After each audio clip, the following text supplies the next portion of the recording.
আল্লাহ রাব্বুল আলামিন মানুষের হেদায়েতের জন্য, মানুষের কল্যাণের জন্য, দুনিয়া এবং আখিরাতের নাজাতের জন্য সবচেয়ে নির্ভুল পরিমল বিশুদ্ধ কিতাব কোরআনুল কারীম অনেক সংক্ষিপ্ত, কিন্তু ব্যাখ্যা করার মতো না, অনেক পুরনো কিন্তু এখন আধুনিক। সেই কিতাবটার নাম কি? আওয়াজ দিয়ে বলেন তো, সেই কিতাবের নাম কি? একটু গলা খুলে বলেন তো, আল্লাহ। বলেন আল্লাহ, বলেন আল্লাহু আকবার।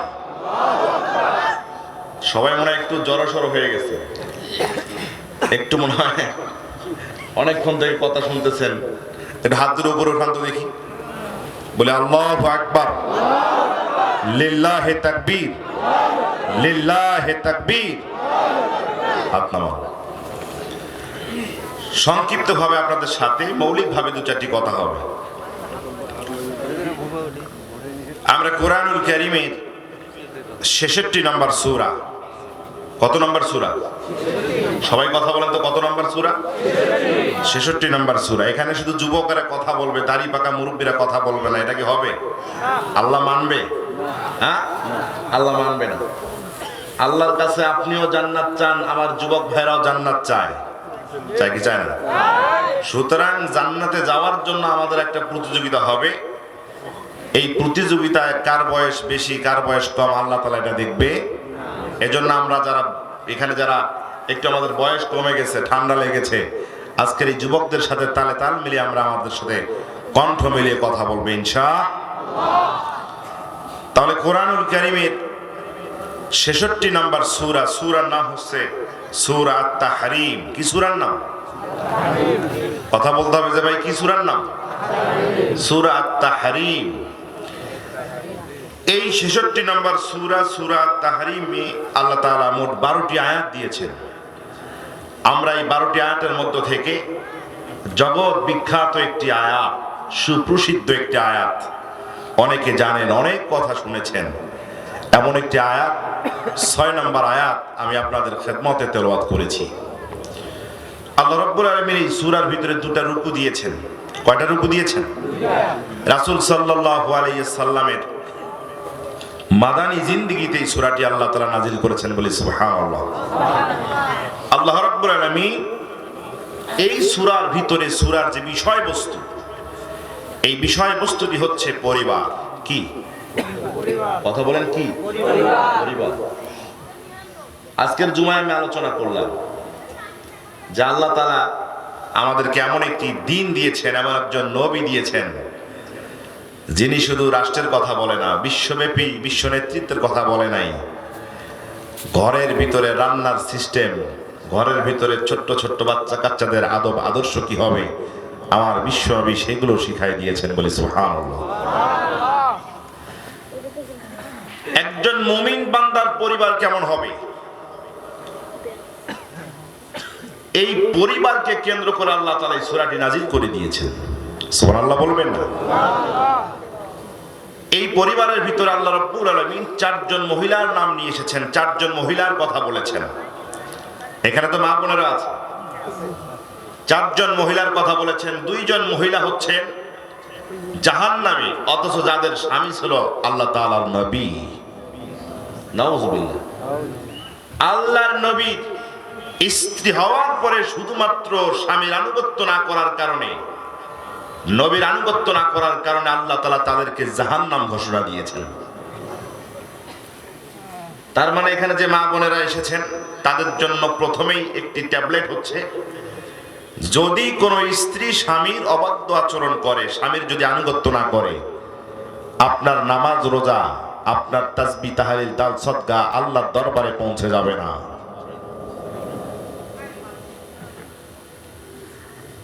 হযরতে নূহ আলাইহিস সালাতু ওয়াস সালামের স্ত্রী, হযরতে লূত আলাইহিস সালাতু ওয়াস সালামের স্ত্রী, আল্লাহর পয়গম্বর হওয়ার পরেও, পয়গম্বর স্ত্রী হওয়ার পরেও তাদের স্ত্রীর কিসমতে হেদায়েত জোটে নাই, ঈমান জোটে নাই, কারণ তারা তার স্বামীর আনুগত্য করে নাই। কথা কি বুঝতে পেরেছেন?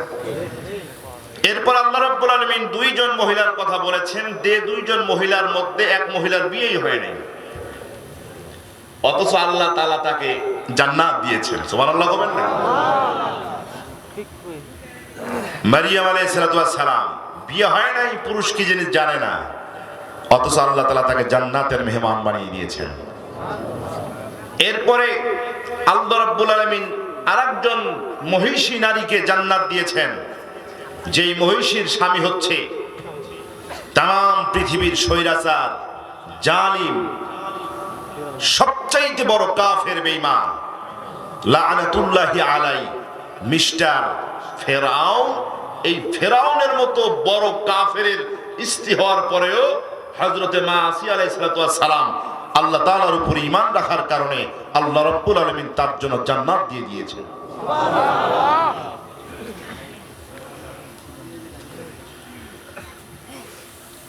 আল্লাহ রাব্বুল আলামিন এই সূরাতুত তাহরিমটাকে কখন নাজিল করেছেন, কেন নাজিল করে দিলেন, মুফাসসিরে কেরাম শানে নজুল বর্ণনা করেছেন। মুফাসসিরে কেরাম বলেন, বুখারী শরীফের হাদিস থেকে বলি, 4912 নম্বর হাদিসের ভিতরে এসেছে, হযরত আয়েশা রাদিয়াল্লাহু তাআলা আনহা বলেন, বিশ্ব নবীজি আসরের নামাজ আদায় করার পরে তার চিরাচরিত অভ্যাস অনুযায়ী, নিয়ম অনুযায়ী সব বিবিদের ঘরের ভিতরে যেতেন, খোঁজ খবর নিতেন, বিবিদের সাথে কথা বলতেন, কারো কিছু লাগবে নাকি। একদিন আসরের নামাজ পড়া হয়ে গেল, আল্লাহ রাসূলের স্ত্রী হযরত হাফসা রাদিয়াল্লাহু তাআলা আনহা বিশ্ব নবীজি সর্বপ্রথম তার ঘরের ভিতরে গেলেন, ঘরের ভিতরে ঢুকে খোঁজ খবর নিলেন, সালাম আদান প্রদান করলেন। 2 দিন আগে হযরতে হাফসা রাদিয়াল্লাহু তাআলা আনহা বাবার বাড়ি থেকে ঘুরে এসেছে। বাবার বাড়ির লোকজন হাফসা রাদিয়াল্লাহু তাআলা আনহাকে মধু উপহার দিয়েছে, হাদিয়া দিয়েছে। জোরে কোন সুবহানাল্লাহ। আমাদের স্ত্রীরাও যখন বাবার বাড়িতে যায় দেখবেন কিছু না কিছু তারা কি করে, বাবার বাড়ি থেকে নিয়ে আসে। এটা সুন্নাহ। বাবারা মেয়েদেরকে হাদিয়া দেবে, এটা কি সুন্নাহ। আমার কথা কি বুঝতেছেন? আমি কিন্তু আপনাদের একবারে ঘরের ছেলে,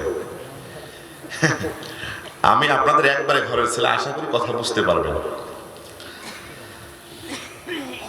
হযরতে হাফসা রাদিয়াল্লাহু তাআলা বললেন, ইয়া রাসূলুল্লাহ, ইয়া হাবিবাল্লাহ, বাবার বাড়ি থেকে মধু নিয়ে এসেছি, আপনি তো মিষ্টি পছন্দ করেন, সুতরাং আপনি একটু বসুন, আমি আপনার জন্য কিছু মধু নিয়ে আসি, আপনি মধু পান করেন। হাফসা রাদিয়াল্লাহু তাআলা মধু নিয়ে আসলেন, বিশ্ব নবীজি মধু খান, আর স্বামী স্ত্রী দুজন মিলে মধুর অঙ্গন একটি খোঁজ গল্প করেন, অনেক চমৎকার একটা সময় পার করেন। জোরে জোরে কোন সুবহানাল্লাহ। উম্মাহাতুল মুমিনিন হযরত আয়েশা রাদিয়াল্লাহু তাআলা ছোট্ট মানুষ, অল্প বয়সে বিশ্ব নবীজি ঘরের মধ্যে তুলে নিয়ে এসেছে। মান অভিমান আছে, অনেক জেদি টাইপের একজন মানুষ, আত্মসম্মানের ভিতর অনেক কিছু লাগে। বয়স কম থাকলে যেটা হবে, কথা বুঝেন নাই? আয়েশা রাদিয়াল্লাহু তাআলা আনহা মাইন্ড করে ফেলেছে, বিশ্ব নবী হাফসার ঘরে গেল। অন্যান্য দিনের মতো তো সময় শিখাই দিচ্ছেন, তোমার কাছে যখন আসবে তখন তুমি বলবা যে, ইয়া রাসূলুল্লাহ, আপনি কি খেয়েছেন? আপনি কি মাগাফির খেয়েছেন? আপনার মুখ থেকে কেন গন্ধ আসতেছে? কথা কি বুঝতেছেন? আমাদের সমাজের ভিতরে বহু বিবাহ নাই বললেই চলে। একজন মুসলমান, তার যদি প্রয়োজন হয়, শক্তি সামর্থ্য যদি থাকে, আল্লাহ তাআলা তাকে 4টা বিয়ে করার অনুমতি দিয়েছে। কয়টা? কয়টা? এই যুবক নাই এখানে? অবিবাহিত যুবক নাই? তোমাদের পক্ষে কথা বলতেছি, তোমাদের গালার আওয়াজ নাই কেন? যারা বিয়ে করছে মুরব্বি হয়েছে, এরা তো ভাববে যে আমাদের আর টাইম নেই। কথা কয় না? এরা ভাবে আমাদের টাইম নেই, হুজুরের সাথে তাল মিলিয়েও লাভ নেই। ইসলাম একজন মুসলমানকে পরিস্থিতি অনুযায়ী 4টা বিয়ে করার অনুমতি দিয়েছে, বাধ্যকতা করে নাই। তো যাদের ঘরের ভিতরে সতীন আছে, এই সতীনে একটু রেশারেশি, একটু কানাকানি, একে একটু কম সহ্য করবে, এটা রাসূল সাল্লাল্লাহু আলাইহি সাল্লামের স্ত্রীদের সুন্নাহ। কারণ মানুষ তো মানুষ না। আয়েশা রাদিয়াল্লাহু তাআলা সহ্য করতে পারে নাই, কেন অন্যের বিবির কাছে এতক্ষণ থাকবে। যার কারণে হযরতে সাফিয়া রাদিয়াল্লাহু তাআলার কাছে চলে গেলেন, বললেন, সাফিয়া রে, বিশ্ব নবী যদি তোমার কাছে আসে তুমি এইভাবে বলবা, ওগো আল্লাহর রাসূল, আপনি মাগাফির খেয়েছেন নাকি? আপনার মুখ থেকে কেন গন্ধ আসে? রাসূল সাল্লাল্লাহু আলাইহি ওয়াসাল্লাম হযরতে সাউদা রাদিয়াল্লাহু তাআলার ঘরের ভিতরে গেলেন। সাউদা রাদিয়াল্লাহু তাআলার সাথে কথা বললেন। সাউদা বললেন, ইয়ে গো রাসূল, আপনি কি খেয়েছেন? আপনার মুখ থেকে কেন গন্ধ আসে? আপনি মাগাফির খেয়েছেন নাকি? এরপরে সেখান থেকে বের হওয়ার পরে হযরতে সাফিয়া রাদিয়াল্লাহু তাআলার ঘরের ভিতরে গেলেন। আল্লাহর বান্দি সাফিয়া রাদিয়াল্লাহু তাআলা বললেন, ইয়া রাসূলুল্লাহ, ইয়া হাবিবাল্লাহ, ও আল্লাহর রাসূল, আপনি কি খেয়েছেন? আপনার মুখ থেকে, আপনার গা থেকে গন্ধ বের হয়ে আসে কেন? আপনি কি মাগাফির খেয়েছেন নাকি? এরপরে আবার আয়েশা রাদিয়াল্লাহু তাআলার ঘরে গেলেন। আয়েশা রাদিয়াল্লাহু তাআলা বললেন, ওগো আল্লাহর রাসূল, আপনার গা থেকে কেন যেন গন্ধ পাই। আপনার গা তো সেই গা যার ঘাম সুগন্ধ ছড়ায়। আল্লাহু আকবার, জোরে কোন আল্লাহু আকবার। ও আল্লাহর রাসূল, আপনার গন্ধ থেকে তো, আপনার গা থেকে, শরীর থেকে তো জান্নাতের সুঘ্রাণ পেয়ে যায় গো রাসূল। কিন্তু আপনি কি খেয়েছেন? কেন আপনার গা থেকে, আপনার মুখ থেকে আজকে মাগাফিরের গন্ধ আসে? রাসূল সাল্লাল্লাহু আলাইহি সাল্লাম মিষ্টি পছন্দ করতেন। সমস্ত ধরনের দুর্গন্ধ থেকে নিজেকে পবিত্র রাখতেন। আল্লাহু আকবার, জোরে কোন আল্লাহু আকবার। বিশ্ব নবীজি বলেন, আয়েশা রে, হাফসার ঘরের ভিতরে গিয়েছিলাম, হাফসা আমার আদর করে কিছু মধু খাওয়াই দিয়েছে, আমি তো মধু খেয়েছি। না, আমি মাগাফির খাই নাই, আমি কখনো মাগাফির খাই না, আজকেও মাগাফির খাই নাই, আমি মধু খেয়েছি। আয়েশা রাদিয়াল্লাহু তাআলা বললেন, ইয়া রাসূলুল্লাহ, ইয়া হাবিবাল্লাহ, আমার মনে হয় যেই মৌমাছির চাক থেকে মধু সংগ্রহ করা হয়েছে, এই মৌমাছি মনে হয় মাগাফিরের ফুল থেকেও, মাগাফিরের ডাল থেকে হয়তো রস সংগ্রহ করেছে। যার কারণে হয়তো হাফসা রাদিয়াল্লাহু তাআলার ঘরের ভিতরে যে মধুটা আছে, সেখানে এই মাগাফিরের কিছু রস চলে আসছে। আপনি এটা খেয়েছেন বিধায় গন্ধ পাচ্ছেন। আল্লাহু আকবার। আমার ভাইয়েরা লক্ষ্য করুন, মুফাসসিরে কেরাম লিখেছেন, ছোট্ট মানুষ আয়েশা রাদিয়াল্লাহু তাআলা অনেক ভালোবাসার মানুষ। মান অভিমান করেছে, মাইন্ডে নিয়ে ফেলেছে, হাফসার ঘরের ভিতরে বেশি সময় লস করেছি, বেশি সময় খরচ করে ফেলেছি। বিশ্ব নবী আয়েশারে টেনে নিয়ে বলতেছে, আয়েশারে, শোনো শোনো, অভিমান করো না, রাগ করো না। আমি যে সাউদার হাফসার ঘরের ভিতরে আমি যে মধু খেয়েছি, এটা অন্য কোন স্ত্রীরে বলো না। আমি তোমার কথা দিলাম, আমি বিশ্ব নবীজি আজকের পর থেকে আর কখনো কোনো সময়ের জন্য মধু খাবো না। বউকে খুশি করার জন্য বলতেছে, আমি মধু খাওয়াই বাদ দেবো, আর কোনোদিন মধু খাবো না। তবে হাফসা যে আমার খাওয়াইছে, অন্য কাউকে বলো না, ওরা কিন্তু ঝামেলা করবে। আল্লাহু আকবার কর না কেন? মানে বউকে যে ভয় করবে, স্বামী যে বউকে ভয় করবে, এটা তো সব স্বামীরা যদি ওখানে যদি বেশি বার্গেনিং করে, এটাও সুন্নতের পরিপন্থী। আরে মাঝে মাঝে বউকে খুশি করার জন্য বউকে ভয়ের অভিনয় করতে হবে। কথা কোন কেন ভাই? আল্লাহ রাসূল বলতেছে, এই ঘটনা অন্য কাউকে বলো না, কারণ এরা যদি শোনে ওরাও ঝামেলা করবে। ভয় আছে না? আল্লাহু আকবার। আমার ভাইয়েরা লক্ষ্য করুন, আয়েশা রাদিয়াল্লাহু তাআলা অলরেডি বলে ফেলেছে, সবাইকে তো বলে দিয়েছে, সবাই তো জানে। অপরপক্ষে রাসূল সাল্লাল্লাহু আলাইহি সাল্লাম মধুকে নিজের জন্য হারাম ঘোষণা করলেন। অপীর গাছার ভাইরা জেনে থাকলে, বুঝে থাকলে বলেন তো, আল্লাহ রাব্বুল আলামিন বান্দার জন্য মধুকে হালাল করেছেন নাকি হারাম করেছে? মধু বান্দার জন্য কি হালাল? জোরে কথা বলেন, মধু বান্দার জন্য কি? আরো জোরে কথা বলেন, মধু বান্দার জন্য কি?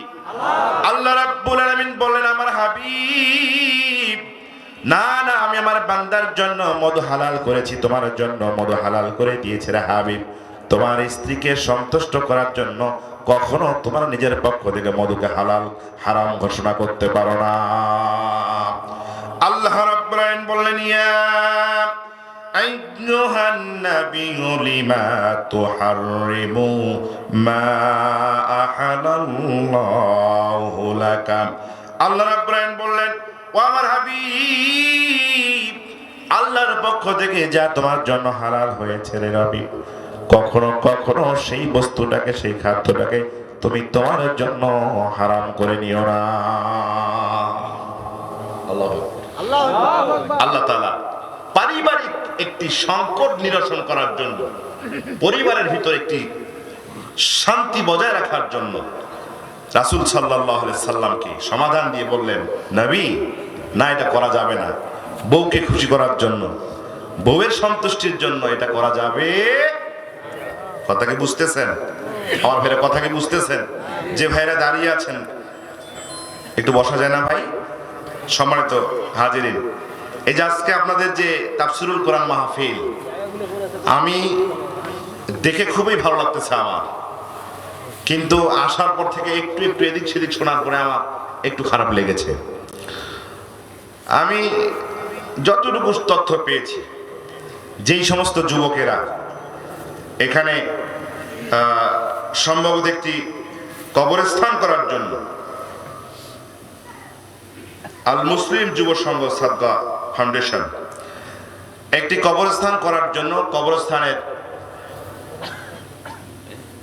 কবরস্থানের জন্য এই মাহফিলটি তারা করেছে। আমাকে এভাবে তারা বলেছে। তো বিষয়টি হচ্ছে, একটি মাহফিল হবে, এই মাহফিল হওয়ার পেছনে যেখানে কোরআনের কথা হবে, হাদিসের কথা হবে, ঈমান আমলের আখলাকের কথা হবে, এই স্থানটাকে আল্লাহ তাআলা, আল্লাহ রাসূল সাল্লাল্লাহু আলাইহি সাল্লাম জান্নাতের বাগান ঘোষণা করেছেন। এই আয়োজনের ব্যাপারে যদি কোনো মুমিনের যদি মনের মধ্যে কষ্ট থাকে এমন আয়োজন দেখে, তাহলে তার ঈমানের ঘাটতি আছে। একটি দিনী পরিবেশ, দিনী আঞ্জাম হবে, একটি হালাকার আয়োজন করা হবে। এখানে যদি কোনো দিনী মুমিনের খারাপ লাগে, আপনি সাহায্য করেন না করেন সেটা ঠিক আছে, কিন্তু এটাতে যদি আপনি কষ্ট পান, আপনার যদি খারাপ লাগে, আপনি যদি বিরোধিতা করেন, তাহলে আপনি এখনো বুদ্ধিমান মুসলমান হতে পারেন নাই। তা আমি শুনেছি এই মাহফিলের নিয়ে অনেকটাই আমাদের কিছু ভাই বা আপনাদের মধ্যে কোন ধরনের কিছু থাকতে পারে, এগুলো থাকে কম বেশি, কিন্তু আপনাদের মধ্যে সচেতন একটি সমাজ, আপনারা এখানে যারা আছেন এই বগুড়া পাড়ায়, আমি জানি, আমার জানা মতে আপনারা অত্যন্ত সচেতন।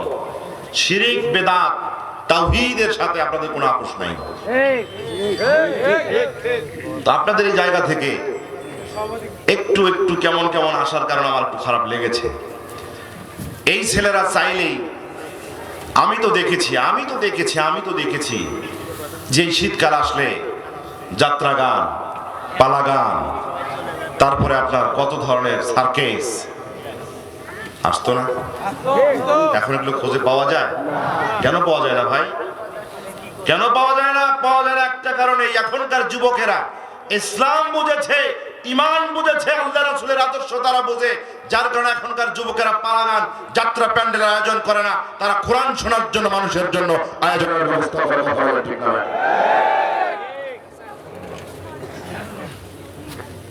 সম্মানিত হাজিরিন, তারা আপনাদের কাছে সাহায্য চেয়েছে। আমি আপনাদের কাছে অল্প কিছু সময়, মোটামুটি সর্বোচ্চ 5টা মিনিট আপনাদের কাছ থেকে একটু সময় চেয়ে নিচ্ছি। কবরস্থানের জন্য,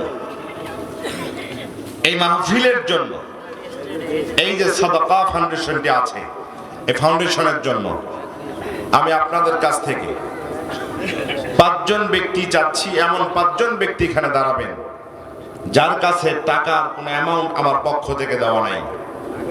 আপনি দাঁড়িয়ে বলবেন, হুজুর আমি 5 টাকা দেবো, আমি 500 টাকা দেবো, আমি 5000 টাকা দিব, আমি 50,000 টাকা দেবো।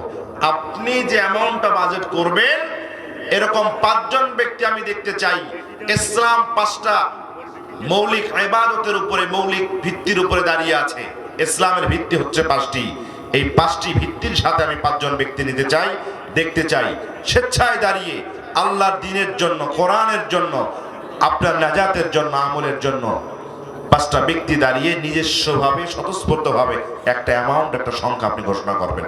5 জন ব্যক্তি, ডানে বামে যারা আছেন 5 জন ব্যক্তি। আমি বলি নেই বাবা আপনি 5000 দেন, সাহস করে দাঁড়িয়ে। ফখরুল ভাই, লিল্লাহে তাকবীর, লিল্লাহে তাকবীর। ফখরুল ভাই 2000 টাকা দিয়েছেন। আল্লাহ তাআলা তার দানকে কবুল করুন, জোরে বলি আমিন।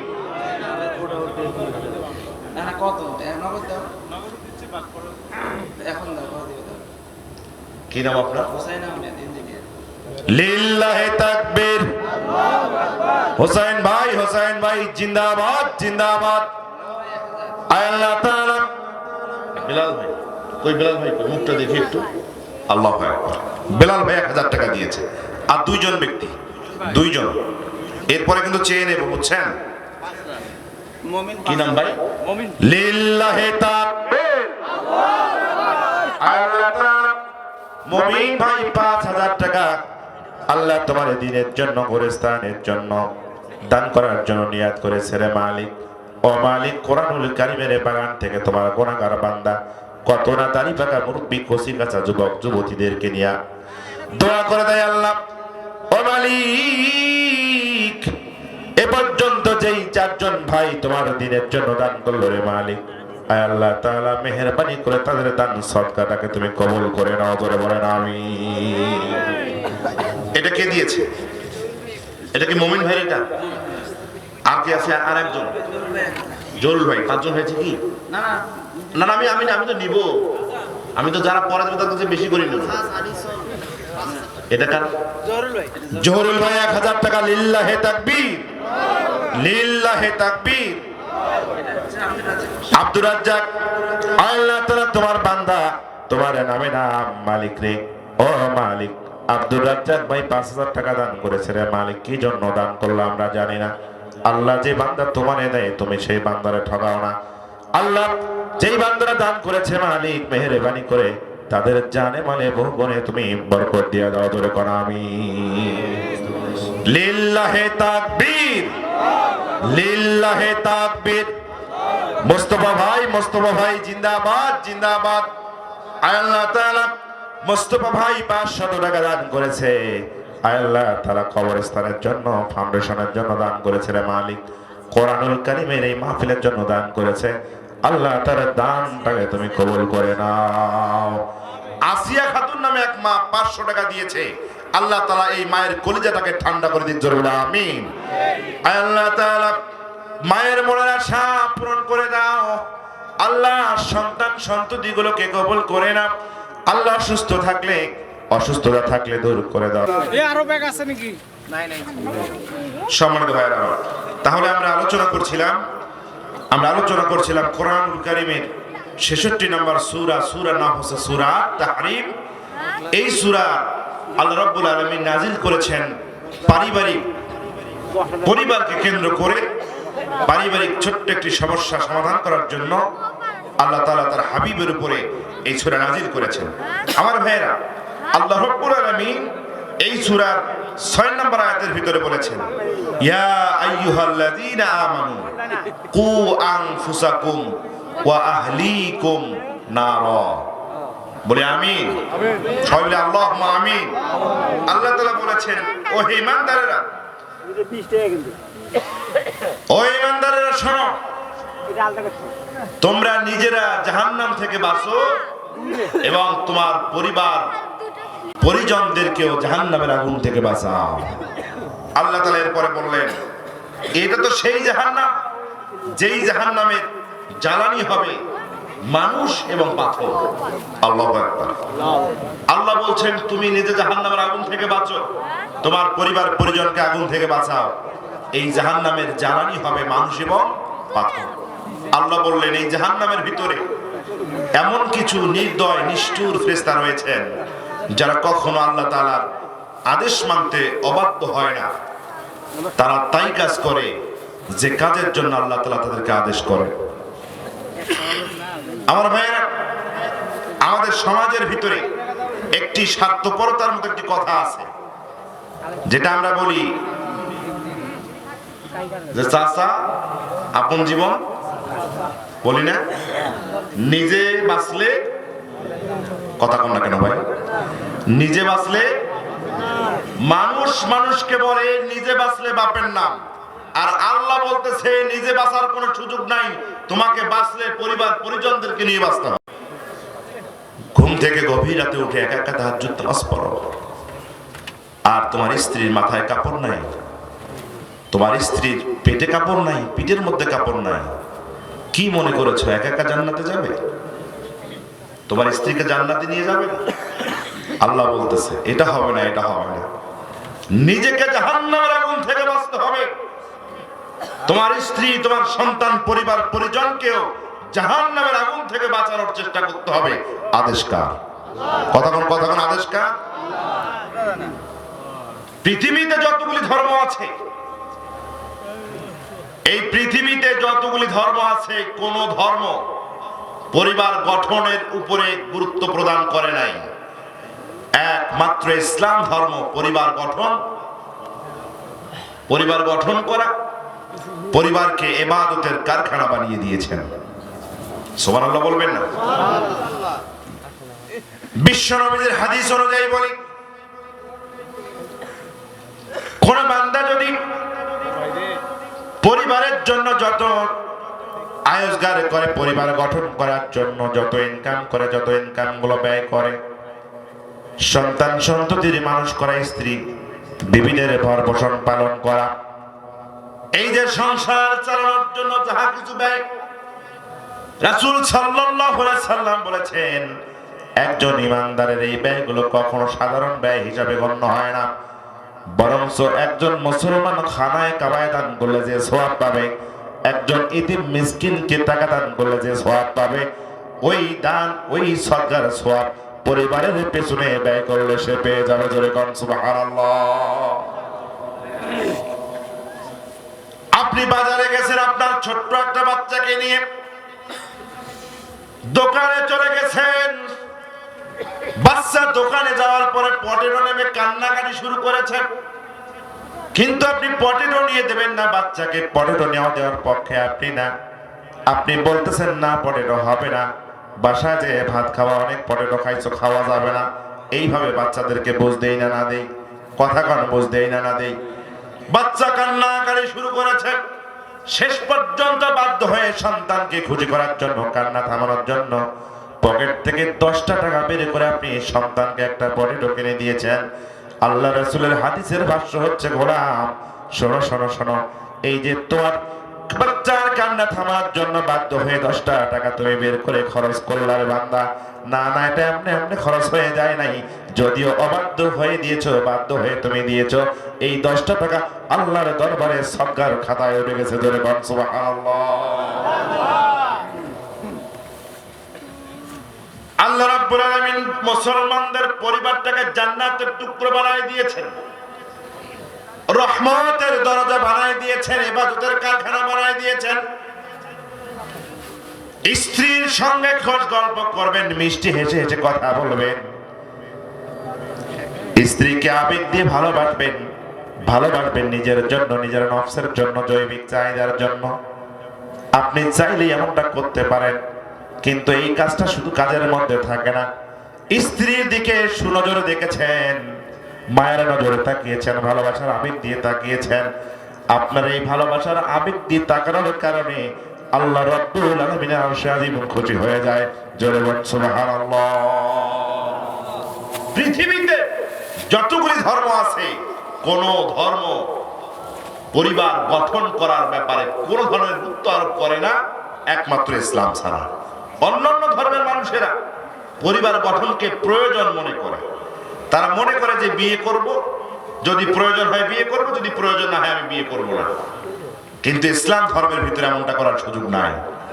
ইসলাম বান্দাকে পরিবার গঠন করতে হবে, পরিবারের ভিতরে ইসলাম রয়েছে, পরিবারের ভিতরে রহমত রয়েছে, পরিবারের ভিতরেই ইবাদতের মাধ্যমে জান্নাত মিলে যায়। জোরে বলি সুবহানাল্লাহ।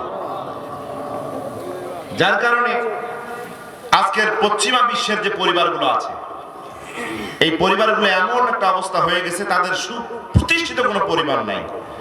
কে বাবা, কে ভাই, কে বোন, কে দাদা, কে চাচা খুড়া, এ ধরনের কোনো সম্পর্ক তাদের মধ্যে নেই।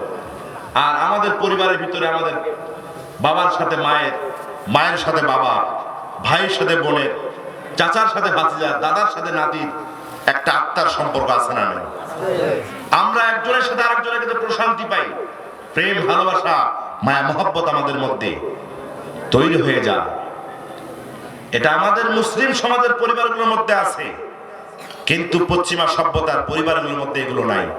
তাদের মধ্যে ভ্রাতৃত্ব, ভালোবাসা, পারিবারিক বন্ধন নাই। তাদের মধ্যে আছে বিলাই আর কুত্তার প্রেম। কিসের প্রেম? কথা কন না, কিসের প্রেম? আমাদের পরিবারের মধ্যে আব্বা আম্মার ভালোবাসা আছে, ভাই বোনের ভালোবাসা আছে, মা ছেলের ভালোবাসা আছে, স্বামী স্ত্রীর ভালোবাসা আছে, দাদা নাতিরও খুনটুসি আছে। আছে না, আছে না, আছে না? কিন্তু পশ্চিমার এক একটা পরিবারের ভিতরে এইগুলো নাই। তাদের মধ্যে কি আছে? তারা এই শূন্যতাকে দূর করতে চায় কুত্তা আর বিলাইকে ভালোবাসার মধ্য দিয়ে। 2017 সালের একটি জরিপ, আমেরিকার একটি পশু সংস্থার রিপোর্ট থেকে বলছি, 2017 সালে গোটা আমেরিকাতে 2017 সালে 7 কোটি 30 লক্ষ শিশু ছিল। কত কোটি? 7 কোটি 30 লক্ষ। এবং এই আমেরিকাতে সেই সময় সমস্ত পরিবারের ভিতরে বিড়ালের সংখ্যা ছিল 9 কোটি 40 লক্ষ। এবং এই একই পরিবারগুলোতে কুকুরের সংখ্যা ছিল 8 কোটি 90 লক্ষ। তাহলে 8 কোটি 90 লক্ষ আর 9 কোটি 40 লক্ষ, 8 8 16, 16 আর 1 17, 17 কোটির উপরে সেখানে কুত্তার বিলাই তারা লালন পালন করে। যেখানে শিশু হচ্ছে 7 কোটি, সেখানে তাদের পরিবারের ভিতরে 16 কোটি হচ্ছে কুত্তা বিলাই। আশ্চর্য হয়ে যাবে। আমরা কোথাও ঘুরতে গেলে, ভালো কিছু খাইলে বাইরে, আমরা আফসোস করি, আহা আমার বন্ধুটা যদি এখানে আসতো খুবই মজা হইতো। আপনি কোথাও ঘুরতে গিয়েছেন, সেন্ট মার্টিনে, বান্দরবানে কোথাও ঘুরতে গিয়েছেন, যাওয়ার পর সেটা যদি ভালো লাগে, আপনি সবচেয়ে আপনার কাছের মানুষটাকে আপনি ফিল করবেন, সে যদি আসতো, পাশে যদি থাকতো, ভালো লাগতো। হয় না এরকম? আমরা এমনটা মিস করি। আর আমেরিকারা, এরা 47% লোক যখন বাইরে ঘুরতে যায়, বাইরে ঘুরতে গেলে তারা এটা মিস করে, আহ আমার বিলাইটা যদি থাকতো। কথা কয় না? এরা মিস করে, আহ আমার কুত্তাটা যদি থাকতো। কথা বুঝতেছেন? এদের মধ্যে পারিবারিক বন্ধন, পারিবারিক ভালোবাসা নাই, আছে শূন্যতা। এই শূন্যতাকে তারা কুত্তা বিলাইয়ের মাধ্যমে পূরণ করার চেষ্টা করে। কেন? একমাত্র কারণ, পৃথিবীর কোন ধর্ম পরিবারকে গুরুত্ব দেয় নাই। তারা প্রয়োজনের তাগিদে পরিবার করে, প্রয়োজন না থাকলে পরিবারকে তারা ছেড়ে দেয়। কিন্তু ইসলাম ধর্ম পরিবারের গুরুত্ব দিয়েছে। ইসলাম ধর্ম পরিবারের গুরুত্ব দিয়েছে। কেমন গুরুত্ব দিয়েছে বোঝানোর জন্য বলি। আল্লাহ রাব্বুল আলামিন মুসলমানদের রক্তকে হারাম করে দিয়েছে। একজন মুসলমানের রক্ত অন্য বান্দার জন্য কি? হারাম। মানে একজন মুসলমানকে একজন মানুষ কখনোই মারতে পারবে না, তার জন্য এটা হারাম। কেমন হারাম? রাসূল সাল্লাল্লাহু আলাইহি সাল্লাম বলেছেন, কাবা ঘর ভাঙলে যতটা না আল্লাহর কাছে অপরাধী হওয়া যায়, একজন বান্দাকে যদি কেউ খুন করে, হত্যা করে, কাবা ঘর ভাঙার চাইতে আল্লাহর কাছে বড় অপরাধী হয়ে যায়। রাসূল সাল্লাল্লাহু আলাইহি সাল্লাম বলেন,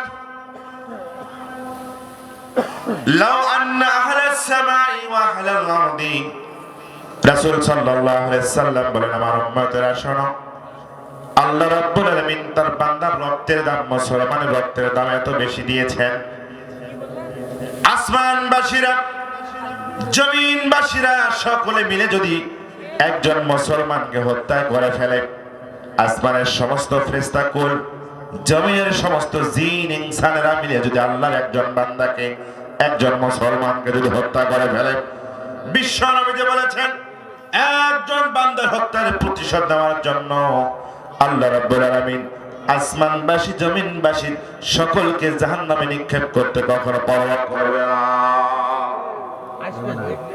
একজন বান্দার রক্তের প্রতিশোধ নেওয়ার জন্য আল্লাহ রাব্বুল আলামিন আসমানবাসী জান্নাত, আসমানবাসী জমিনবাসী ফেরেশতা জিন ইনসান যদি সকল অপরাধী হয়, আল্লাহ একজন বান্দার হত্যার প্রতিশোধ নেওয়ার জন্য সকলকে জাহান্নামে পাঠায় দেবে। একজন মুসলমানের রক্তের দাম আল্লাহ তাআলার কাছে এত বেশি। আল্লাহু আকবার বলবেন না? আল্লাহ রাব্বুল আলামিন বলেন, মান কাতালা নাফসান বিগাইরি নাফসিন আও ফাসাদিন ফিল আরদি ফাকান্নামা কাতালান নাসা জামিআ। আল্লাহ রাব্বুল আলামিন বলেন, বান্দা শোনো, যদি অন্যায়ভাবে কোন একজন ব্যক্তি আমার বান্দাকে যদি হত্যা করে, অপরাধ নাই, ফাসাদ সৃষ্টি করার জন্য, বিপর্যয় সৃষ্টি করার জন্য, যদি তোমাদের মধ্য থেকে আমার কোন একজন বান্দাকে যদি হত্যা করে ফেলে রে বান্দা, তবে শোনো শোনো, সে শুধু একজন বান্দাকে হত্যা করে নাই, একজন মানুষকে হত্যা করে নাই, আমি আল্লাহ রাব্বুল আলামিনের কাছে গোটা মানব জাতিটাকে সে হত্যা করে ফেলেছে। একজন বান্দাকে হত্যা করলে আল্লাহর কাছে এমনটা মনে হয় একটা বান্দাকে হত্যা করা হয় নাই, গোটা মানব জাতিকে সেদিন হত্যা করে ফেলেছে। আল্লাহ একটা মুসলমানের রক্তের দাম আল্লাহ তাআলার কাছে কত বেশি আপনি উপলব্ধি করতে পারেন? আপনি চাইলে একটা মানুষকে মারতে পারেন না, একটা মুসলমানকে আপনি চাইলেই মারতে পারেন না, কারণ একজন বান্দাকে আল্লাহ যত বেশি ভালোবাসে, এই ভালোবাসার ঋণ শোধ করার মতো পৃথিবীর কোন অধিবাসীর শক্তি সামর্থ্য নাই। আমাদের সমাজে, আমাদের রাষ্ট্রের ভিতরে হত্যা রাজনীতি আছে না? নেই? কথা কয় না, কথা কয় না, কথা কয় না। হত্যা আছে না? খুন আছে না? ডক্টর ইউনূস সরকার গঠন করার পর থেকে 1 বছর পার হয়ে গেছে। কত বছর? 1 বছর পার হয়ে গেছে। এই 1 বছর পার হতে না হতে এ পর্যন্ত বাংলাদেশে 200 জন মায়ের কোলকে খালি করে দেওয়া হয়েছে।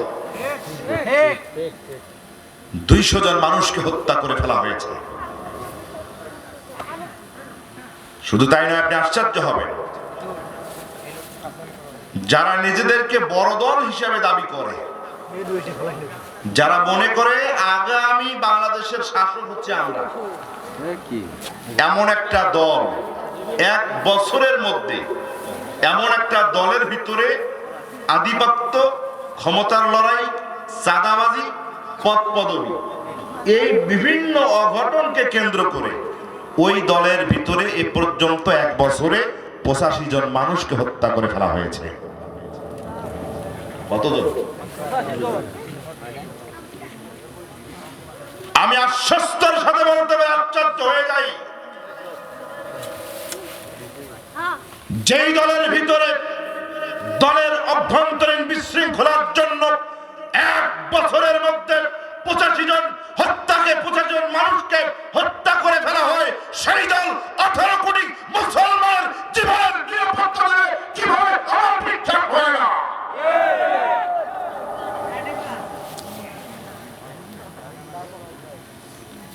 নিজেদের ভিতরে হত্যা ঠেকানো তাদের পক্ষে পসিবল না, এরা দেশের 18 কোটি মুসলমানের নিরাপত্তা দিবে কিভাবে?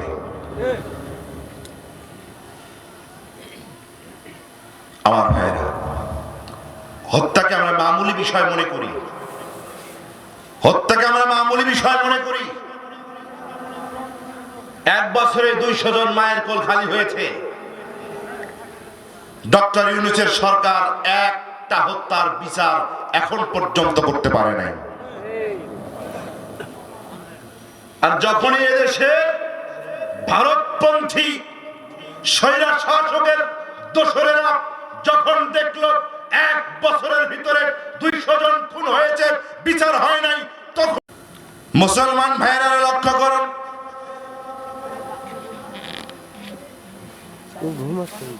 একজন মুসলমানের রক্তের দাম আল্লাহ রাব্বুল আলামিনের কাছে কাবা ঘরের চাইতেও বেশি। একজন মুসলমানকে রক্তাক্ত করলে, হত্যা করলে আল্লাহ রাব্বুল আলামিনের কাছে সমগ্র জাতিটাকে হত্যা করার সমতুল্য হয়ে যায়। এমন কঠিন বিধান থাকার পরে আল্লাহ রাব্বুল আলামিন তিনটা অপরাধের কারণে আল্লাহ রাব্বুল আলামিন মুসলমানদেরকে হত্যা করা জায়েজ করে দিয়েছেন। দুরুদ সুবহানাল্লাহ। কথা কি বুঝতেছেন? যেখানে মুসলমানের রক্তের দাম আল্লাহর কাছে এত বেশি, সেই আল্লাহ তিনটা কারণে মুসলমানদেরকে হত্যা করার বিধান দিয়েছেন। আল্লাহু আকবার বলি, আল্লাহু আকবার কোন, আল্লাহু আকবার কোন। 1 নাম্বার বিধান, তিনটা অপরাধ। এই তিনটা অপরাধের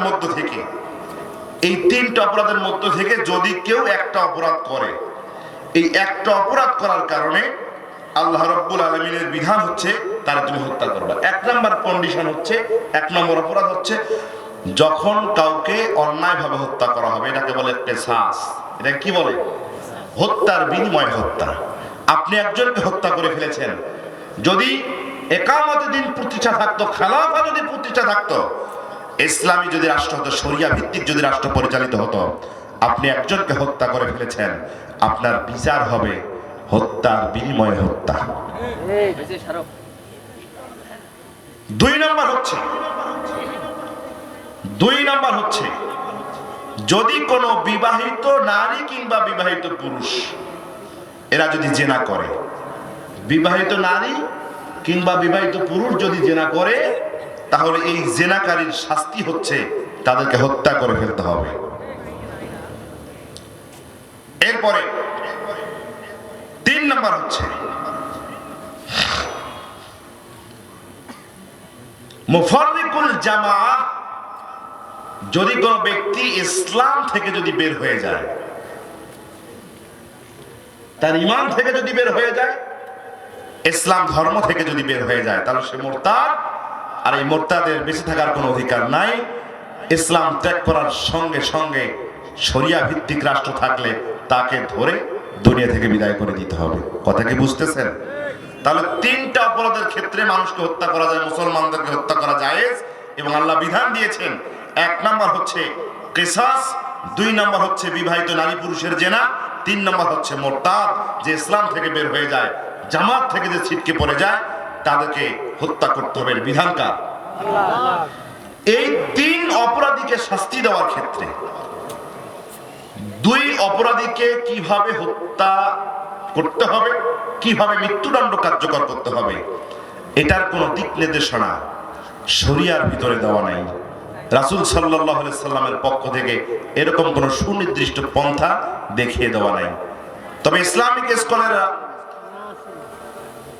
ফতোয়া দিয়েছেন যে যে ব্যক্তির উপরে কিসাস করা হবে কিংবা যে ব্যক্তি মুরতাদ হয়েছে, এই 2 ব্যক্তিকে হত্যা করতে হবে ওই পদ্ধতিতে, যেই পদ্ধতিতে সর্বকম কষ্টে তাকে মেরে ফেলা যায়, যেই পদ্ধতিতে সর্বনিম্ন কষ্টে, অল্প কষ্টে জীবন বের হয়ে যাবে, এই পদ্ধতিতে তাকে হত্যা করতে হবে।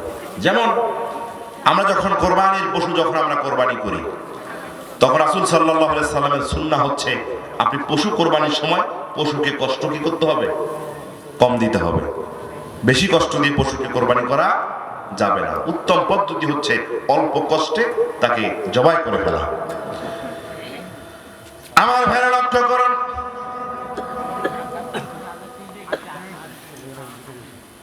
দুইটা অপরাধীকে হত্যা করার ক্ষেত্রে বিশ্ব নবীর কোনো সুন্নাহ নাই। ইসলামিক স্কলাররা বলেছেন এই 2 ব্যক্তিকে হত্যা করতে হবে একবারে কষ্টদায়ক কম পদ্ধতি, তাদেরকে হত্যা কার্যকর করতে হবে। কিন্তু তৃতীয় একটি অপরাধ রয়েছে, আস-সাইয়্যিবুজ জিনা। বিবাহিত নারী এবং বিবাহিত পুরুষেরা যখন জিনাটা বিচার করবে, সমাজের ভিতরে যদি এরা ধরা পড়ে যায়, যখন কোন বিবাহিত নারী বিবাহিত পুরুষ যখন অবৈধ কাজ করতে গিয়ে জেনা ব্যভিচার কাজ করতে গিয়ে যদি ধরা পড়ে যায়, এদের শাস্তি কিভাবে দিতে হবে, কিভাবে এদেরকে মৃত্যুদণ্ড কার্যকর করতে হবে, এই বিধান বিশ্ব নবীজি বাস্তবায়ন করে দেখিয়ে দিয়েছেন। সুবহানাল্লাহ। আল্লাহ রাব্বুল আলামিন বলেন, আশ-শাইখু ওয়াশ-শাইখাতু ইযা জানায়া ফারজুমুহুমা আলবাত্তাতা নাকালাম মিনাল্লাহি আল্লাহু আজিজুন হাকীম। হাযা আয়াত মানসুখ। আল্লাহ রাব্বুল আলামিন বললেন, আশ-শাইখু ওয়াশ-শাইখ,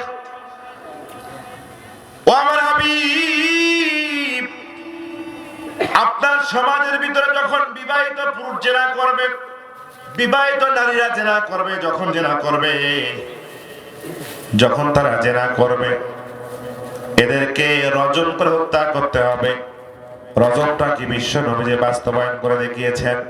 মুফাসসির ইকরাম বর্ণনা করেছেন, রজম হলো এমন একটা পদ্ধতি, অপরাধীকে কবর পর্যন্ত পুঁতে ফেলতে হবে, আর চতুর্দিক থেকে ইট পাথর মেরে মেরে হত্যা করে দুনিয়া থেকে বিদায় করে দিতে হবে। অনেক আছে এগুলো ব্যবসা। আর ভাইরা লক্ষ্য করুন,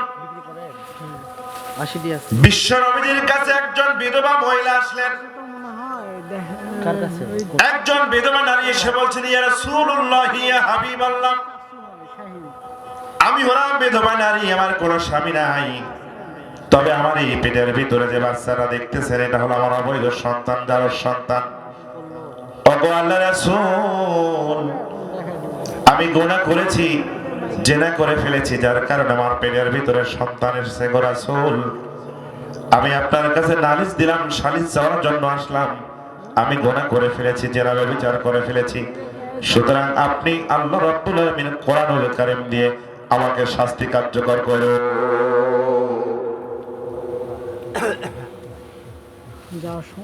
বিশ্ব নবীজি বললেন, আল্লাহর বান্দী শোনো, এই যে তোমার পেটের ভিতরে বাচ্চা আছে, যাও যাও যাও, তোমার বাচ্চাকে নিয়ে তুমি চলে যাও। তবে যেদিন তোমার বাচ্চা খালাস হয়ে যাবে, যেদিন তুমি বাচ্চাকে জন্মদান করবা, ও আল্লাহর বান্দী, এরপরে তুমি আমার কাছে আসো, আমি আল্লাহর বিধান অনুযায়ী তোমাকে শাস্তি দিয়ে দেব। বাচ্চা প্রসব হয়ে গেল। আল্লাহর বান্দী বিশ্ব নবীজির দরবারে চলে এলেন। বিশ্ব নবীজিকে বলেন, ইয়া রাসূলুল্লাহ, ইয়া হাবিবাল্লাহ, আপনি বলেছিলেন সন্তান হলে যেন আমি আপনার কাছে আসি।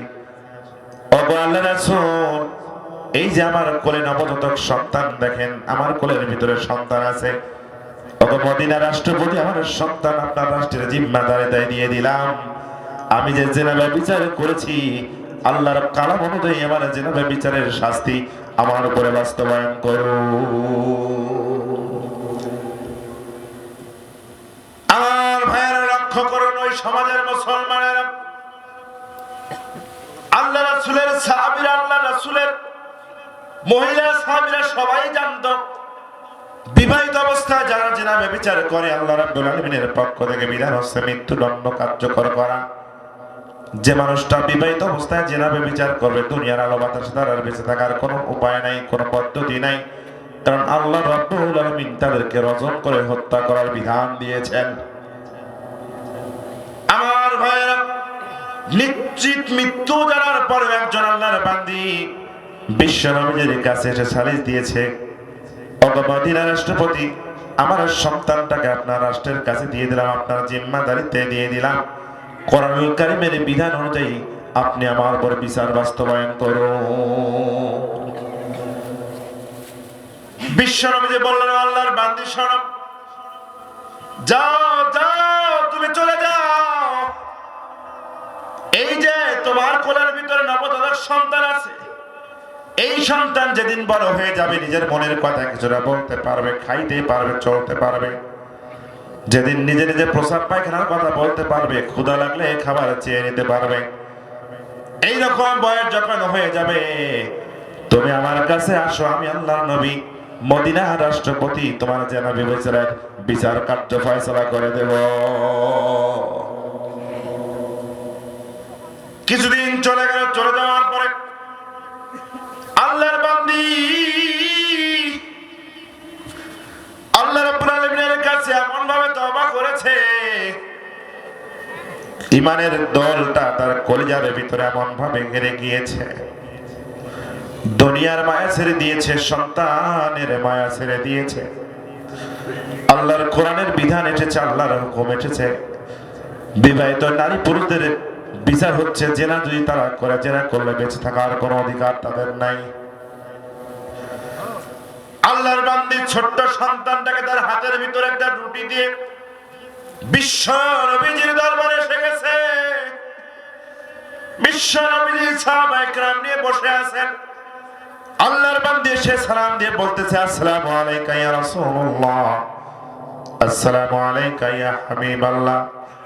ও আল্লাহর রাসূল, আপনি লক্ষ্য করে দেখেন আমার বাচ্চার হাতে রুটি আছে, আর বাচ্চাটা একা একা কামড়ে কামড়ে হাত থেকে কামড়ে কামড়ে রুটিটা ছিঁড়ে ছিঁড়ে খেয়ে ফেলেছে। কথা বুঝতেছেন? আপনি বলেছিলেন সন্তান যেদিন একা একা খেতে পারবে, সন্তান যেদিন তার কিছু চাহিদার কথা বুঝাইতে পারবে, তুমি সেদিন আসো। ইয়া রাসূলুল্লাহ, আমার সন্তান বড় হয়ে গেছে, দেখেন হাতে রুটি, সে একা একা খায়, সে প্রসাব পায়খানার কথা বলতে পারে। ইয়া রাসূলুল্লাহ, আপনি মদিনা রাষ্ট্রপতি, আমার সন্তানকে আপনার জিম্মাদারিত্বে দিয়ে দিলাম, আমার অপরাধের শাস্তি আমার উপর আপনি কার্যকর করুন। আল্লাহু আকবার। আমার ভাইয়েরা লক্ষ্য করেন, মদিনার বাতাস ভারী হয়ে গেল, সাহাবীরা চমকে গেল, সকল সাহাবী তাক লাগায় আছে, কেমন কোন বাঞ্জা, কেমন সাহসী বান্দি, কেমন হিম্মতওয়ালা বান্দি। সন্তানের উপরে কোনো মায়া নাই, দুনিয়ার উপরে মায়া নাই। জেনা ব্যভিচার করেছিল তার কোনো সাক্ষী প্রমাণও কেউ দেয় নাই, বরং নিজে সহ্য করতে পারে নাই, আল্লাহর কাছে অপরাধী হয়ে যাওয়ার কারণে বিশ্ব নবীজির কাছে নিশ্চিত মৃত্যু জেনেও বিচার চাওয়ার জন্য এসেছে। আমার ভাইয়েরা, বিশ্ব নবীজি বললেন, সাহাবীরা দাঁড়িয়ে যাও, মদিনার চতুর্দিকে এলান করে দাও, একজন নারী জেনা করেছে, বিবাহিত নারী জেনা করেছে, তার বিচার হবে, তার বিচার হবে। উন্মুক্ত ময়দানে কবর পর্যন্ত, বুক পর্যন্ত তার গর্ত খনন করো, গর্ত খনন করে তার বুক পর্যন্ত পুঁতে ফেলো। মদিনার সমস্ত নারী পুরুষদেরকে বলো তারা যেন তাদের চাহিদা মোতাবেক যেন ইটের টুকরা, পাথরের টুকরো নিয়ে আসে। গর্ত খনন করা হলো, বুক পর্যন্ত, কবরের উপর পর্যন্ত মাটি চাপা দেওয়া হলো। বিশ্ব নবীজি আদেশ জারি করলেন, আল্লাহর বিধান বাস্তবায়ন করার জন্য অনুমতি দিয়ে দিলেন। অনুমতি দেওয়ার সঙ্গে সঙ্গে চতুর্দিক থেকে সাহাবায়ে কেরামেরা এই নারীর উপরে পাথর মারা শুরু করে দিল। জোরে বল সুবহানাল্লাহ। আমার ভাইয়েরা, পরিস্থিতি বুঝে নেওয়ার জন্য একটু উপলব্ধি করেন, শত শত মানুষ চতুর্দিকে দাঁড়ায় আছে, কেউ পিছন থেকে পাথর মারে, কেউ সামনে থেকে পাথর মারে, কেউ ডান দিক থেকে পাথর মারে, কেউ বাম দিক থেকে পাথর মারে। কোন পাথর এসে মাথায় লাগে, মাথার চামড়া ফিরে রক্ত ফিনকি দিয়ে বেরিয়ে যায়। কোন পাথর এসে কানের মধ্যে লাগে, কানের লতিটা ছিঁড়ে যায়। কোন পাথর এসে মুখের মধ্যে লাগে, মুখ থেকে দাঁতগুলো বাঁকা হয়ে যায়, দাঁতগুলো খুলে যায়। কোন পাথরটা বুকের মধ্যে এসে লাগে, বুকের ভিতরে জখম হয়ে যায়। বৃষ্টির মতো চতুর্দিক থেকে পাথর আসে, আসে। আল্লাহর বান্দি হাউ মাউ করে টুকরে টুকরে কাঁদে। ওয়ারশে আজিমের মালিক, গুনাহ করেছি, অপরাধ করেছি, আল্লাহ তাআলা গুনাহ করেছি, অপরাধ করেছি মালিক, রক্তাক্ত হয়ে যাব, নিঃশেষ হয়ে যাব, জীবন চলে যাবে রে মালিক। শাস্তির বিনিময়ে হলেও আমার তওবাটাকে তুমি কবুল করে নাও। আমার ভাইরা, চতুর্দিক থেকে বৃষ্টির মতো পাথর আসে, কাউকে বলতে পারে না, কারো কাছে সাহায্য চাইতে পারে না। না না, মদিনার কোন সাহাবী, মদিনার কোন মানুষ তারা সাহায্য করবে না। জেনা করেছে, ব্যভিচার করেছে, শাস্তি বাস্তবায়ন করার জন্য বিশ্ব নবীজি অর্ডার দিয়েছেন। কারো কোনো দয়া মহব্বত থাকলো আর এখানে কোনো কাজ হবে না। আমার ভাইয়েরা রে, আব্দুর রহমান ইবনে আওফ লক্ষ্য করলেন এত বেশি ইট মারা হচ্ছে, পাথর মারা হচ্ছে, কিন্তু এত সহজে তার জানটা বের হয়ে যাচ্ছে না। হাদিসের ভিতরে আছে আব্দুর রহমান ইবনে আওফ একটা পাথরের টুকরো দিয়ে কাছাকাছি গেলেন, মহিলার কাছাকাছি দাঁড়িয়ে গেলেন, আর মাথার ভিতরে পাথর দিয়ে বাড়ি দিলেন।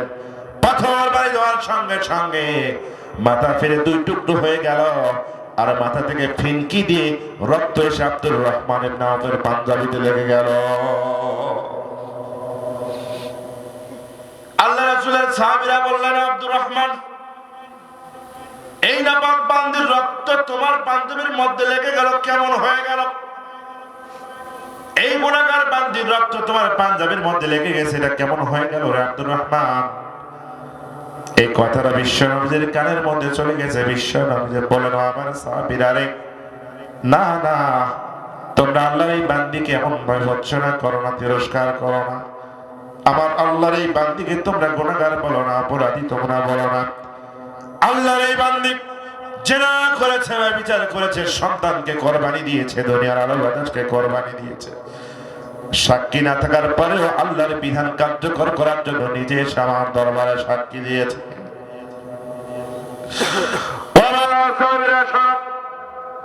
এই আল্লাহর বান্দা আল্লাহর কাছে এত বেশি তওবা করেছে, এত বেশি তওবা করেছে।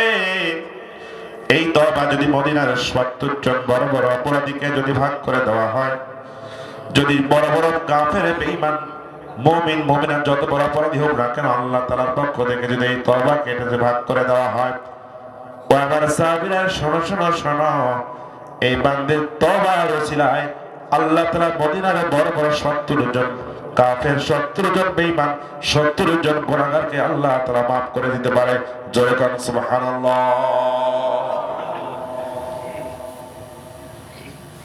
ভৎসনা করো না, তিরস্কার করো না, কারণ এই আল্লাহর বান্দী এমন তওবা করেছে, আল্লাহর দরবারে রহমতের জোশ লেগে গেছে। আমার ভাইয়েরা, আপনি একজনকে হত্যা করেছেন অন্যায় ভাবে, ইসলামের নির্দেশনা হচ্ছে আপনাকে ওই পদ্ধতিতে হত্যা করা হবে যে পদ্ধতিতে সহজে আপনার জীবন বের হয়ে যায়। আপনি মুরতাদ হয়েছেন, আপনাকে হত্যা করতে হবে ওই পদ্ধতিতে, যেই পদ্ধতিতে সহজে আপনার জীবন বের হয়ে যায়। কিন্তু একজন জেনাকার, বিবাহিত জেনাকারী, একজন বিবাহিত নারী পুরুষ যখন জেনা ব্যভিচার করবে, এই বিবাহিত জেনাকারী নারী কিংবা পুরুষকে কিভাবে হত্যা করতে হবে, নির্মম নিষ্ঠুর একটি পদ্ধতি রাসূল সাল্লাল্লাহু আলাইহি সাল্লাম দেখাই দিয়ে গিয়েছেন। তিল তিল করে পাথরের আঘাতে, ইটের আঘাতে তিল তিল করে তাকে দুনিয়া থেকে বিদায় করতে দিতে হবে। কথা বুঝতেছেন আমার ভাইরা? কেন এই নির্মম পদ্ধতি?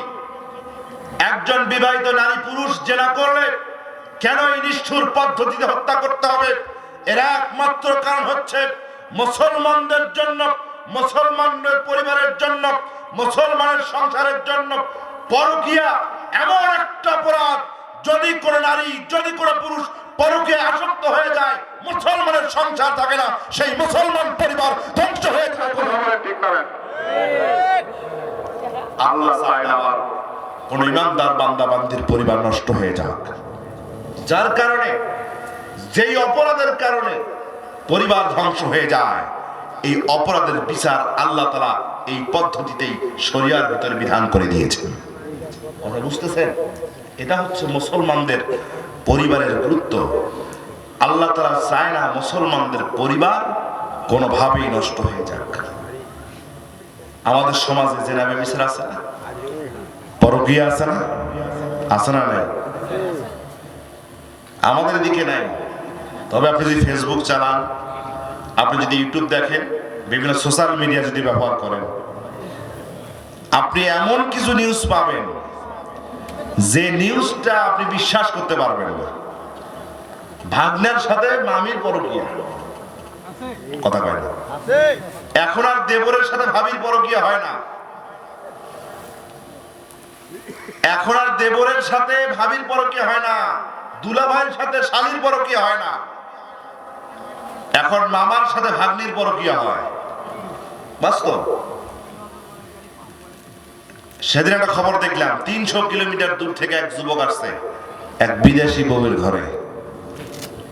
প্রবাসীদের বউ পরকীয়ার দিক থেকে রাগায় আছে, কথা কয় না। 300 কিলোমিটার পাড়ি দিয়ে যুবক আসছে, পরিবারের লোকজন পাড়া প্রতিবেশী ধরে ফেলেছে। মেয়েকে বলতেছে যে তুমি এই কাজটা করলা কিভাবে? এখন মেয়ে বলতেছে যে ও 5টা বছর হয়ে যায় এত ডাকি সে আসে না, ও যদি না আসে তা আমি কি করব? কথা বুঝতেছেন সম্মানিত হাজিরিন? পরকীয়া হচ্ছে সেই অপরাধ যেই অপরাধের মাধ্যমে পরিবার নষ্ট হয়ে যায়, যার কারণে যখন কোনো বিবাহিত নারী কিংবা পুরুষ যদি পরকীয়া আসক্ত হয়ে যায়, আল্লাহ তাআলার বিধান অনুযায়ী এত নির্মম এবং নিষ্ঠুর পদ্ধতিতে এই বিচার বাস্তবায়ন করার দৃষ্টান্তমূলক শাস্তি দেওয়ার ব্যবস্থা করেছেন। কারণ আল্লাহ এই শাস্তির বিধান দিয়েছেন, যারা এই পরকীয়া করবে তার শাস্তি হচ্ছে এরকম।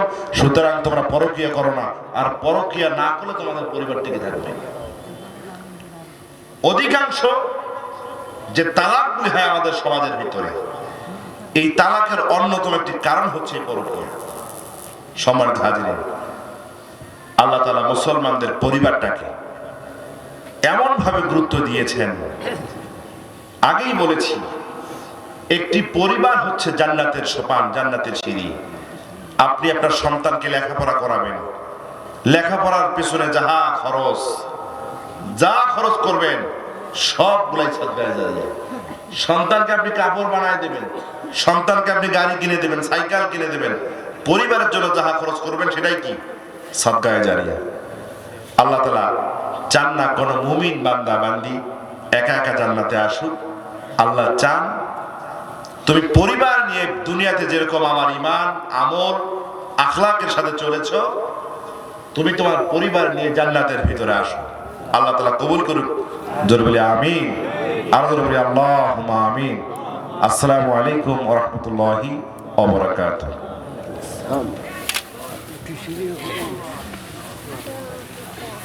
দোয়া হবে,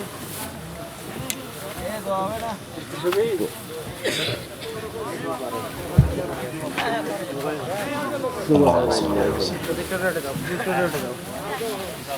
পাওয়ার বাটন লেখা আছে, একটা টিপ দিবে, দিয়ে অপেক্ষা করবো। আমরা ফ্যান যতক্ষণ চলছে ততক্ষণ লাইন খুলবে না।